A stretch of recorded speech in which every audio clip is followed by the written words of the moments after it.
సంఖ్యాకాండము 36వ అధ్యాయము. సెలోపెహాదు కూతుళ్ళ వారసత్వం. యోసేపు కొడుకుల వంశాల్లో మాకీరు కొడుకు మనష్షే మనుమడు అయిన గిలాదు వంశం పెద్దలు వచ్చి మోషేతో, ఇశ్రాయేలీయుల పూర్వీకుల కుటుంబాల నాయకులతో ఇలా అన్నారు: ఈ దేశాన్ని చీటీల ప్రకారం ఇశ్రాయేలీయులకు వారసత్వంగా ఇవ్వాలని యెహోవా మా ఏలికవైన నీకు ఆజ్ఞాపించాడు.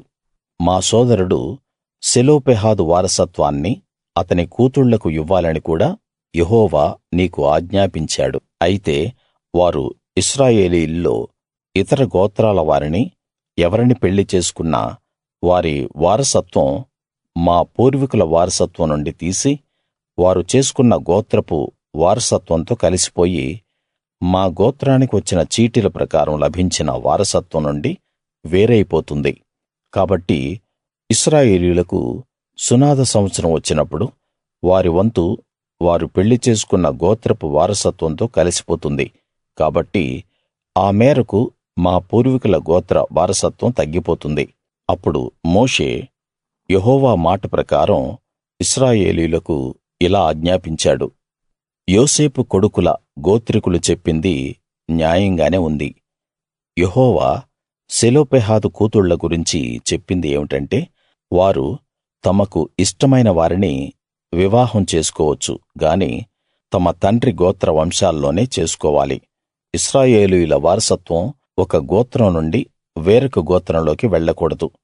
ఇశ్రాయేలీయుల్లో ప్రతి ఒక్కడూ తన పూర్వీకుల గోత్ర వారసత్వానికి కట్టుబడి ఉండాలి. ఇశ్రాయేలీయులకు వారి పూర్వీకుల వారసత్వం కలిగేలా ఇశ్రాయేలీయుల గోత్రాల్లో వారసత్వం ఉన్న ప్రతి యువతి తన తండ్రి గోత్రంలోనే వివాహం చేసుకోవాలి. వారసత్వం ఒక గోత్రం నుండి మరొక గోత్రానికి వెళ్ళకూడదు. ఇశ్రాయేలీయుల గోత్రాలు వారి వారి వారసత్వాల్లోనే నిలిచి ఉండాలి. యెహోవా మోషేకు ఆజ్ఞాపించిన విధంగా సెలోపెహాదు కూతుళ్ళు చేశారు. Mahlah, Tirzah, Hoglah, Milcah, Noah అనే సెలోపెహాదు కూతుళ్ళు తమ తండ్రి సోదరుని కొడుకులను వివాహం చేసుకున్నారు. అంటే యోసేపు కొడుకులైన మనష్షీయులను వివాహం చేసుకోవడం వలన వారి వారసత్వం వారి తండ్రి గోత్రంలోనే ఉండిపోయింది.